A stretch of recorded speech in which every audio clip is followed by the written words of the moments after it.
Who are you, and what does your organization represent in the context of industrial innovation? Hello, my name is Tunç. I am working at Sabancı University as a faculty member. So my major research area is within the advanced manufacturing technologies, and under this there is like machining processes. So like most recently, machining is also like considered as a post-processing technique for AM processes. So at our university, we are trying to contribute like training of new engineers, new generation, like engineering workforce and like manufacturing workforce. We are also trying to like develop research programs to just like at least contribute to the development of these complex manufacturing processes. Why did you choose to participate in the Diameter project? For a long time, I've been involved in like manufacturing technologies, manufacturing process, like development, research. To me, to my best experience, I had identified some kind of gaps. I think one of them is basically like sustainability issues in manufacturing processes, like without blaming anyone, because mostly the aim of manufacturing process engineers is just to have the product done with quite like minimal cost. So, and when you look at the value chain, there are gaps like to perform sustainability analysis, where the material comes from and how you develop the process. And like there is a need actually to at least advise, to at least like make aware or create awareness for like manufacturing people about the effect of their decisions on the sustainability and like carbon footprint effect. So like when we discussed the first phase of the Diameter project, we identified this gap in AM additive manufacturing processes. So the major gap was, if you want to perform a task by using additive manufacturing, there are like different alternatives, maybe 10 or maybe more. So if you have a task in hand, it might be like manufacturing a part from scratch, or it might be repair, or it might be remanufacture.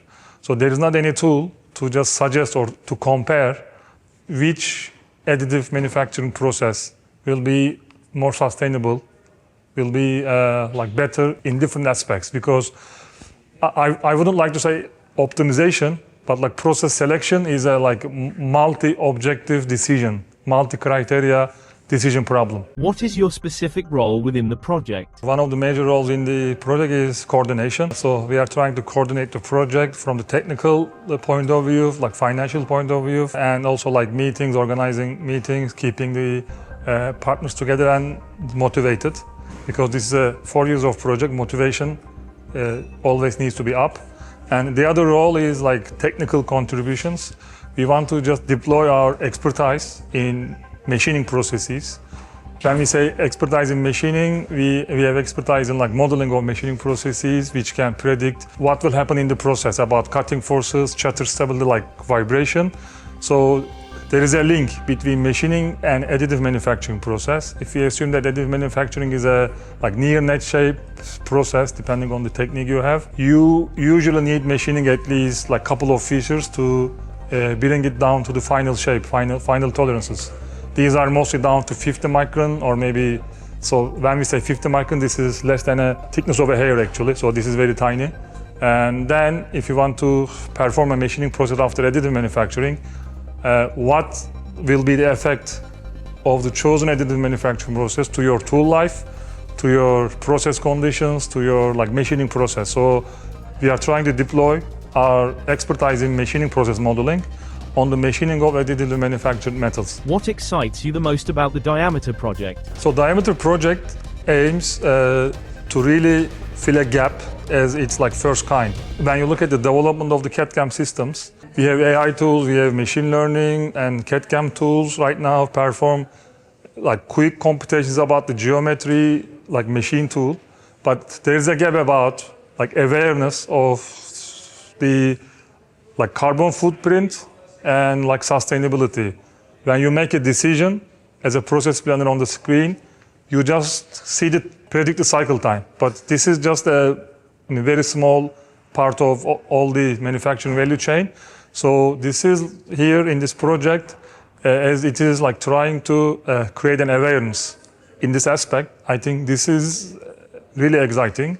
And the other one is there is not any tool in terms of like which will support like selection of additive manufacturing processes. And in this project, it is also aimed to address this gap. So it is basically one of its kind. It is the most innovative side of it. Also, the third aspect, which I'm really excited. So when an engineer graduates from a mechanical engineering school or a manufacturing or other like related disciplines, uptaking of these complex technologies takes minimum 3 or 4 years. So there are books, there are online resources on YouTube, but if you are always dealing, and when you consider that manufacturing technologies are always evolving, they are just developing within like per 2 years, 3 years. Keeping up with this new information is quite hard, quite challenging. So in this project, we will also have like resources, and hopefully resources will be enough to train new engineering workforce. In your opinion, what should Diameter achieve by the end of the project? Who should benefit from its outcomes, and how do you imagine these results being used in practice? At the end of the project, Diameter should deliver 3 tools.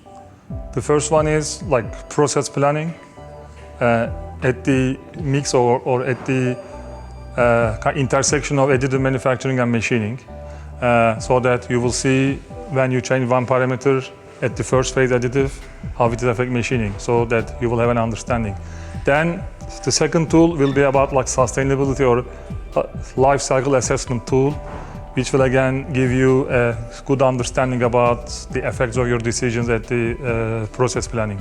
And again, the third tool will be mostly training, about like training, but it's not only the common knowledge, not only the like book knowledge. It will be basically, we will try to provide like, I can say simulation-based training, real-life data training. So these should be delivered. So I think like new engineers or maybe mid-career engineers who are in manufacturing, I think should be benefiting from there. And also if a company is like trying to establish a new manufacturing facility, hopefully by using the tools here, they can have a better understanding which process chain to follow, so they can benefit as well. How do you imagine the future impact of Diameter on your organization or your sector? My organization, Sabancı University, so for the last 5 to 10 years, our university is putting too much emphasis on like European like collaboration. I mean, not only like Horizon Europe, not only Horizon 2020 projects, but also the other type of European collaborations. In this project, we have 15 partners apart from Sabancı University, so it is more opening the doors for like European collaboration in this like specific advanced manufacturing technology. So I hope that it will impact Sabancı University's like future to bring more collaborative projects, more funding, and then it will allow us to just train new PhD students, new experts. So this is from our organization.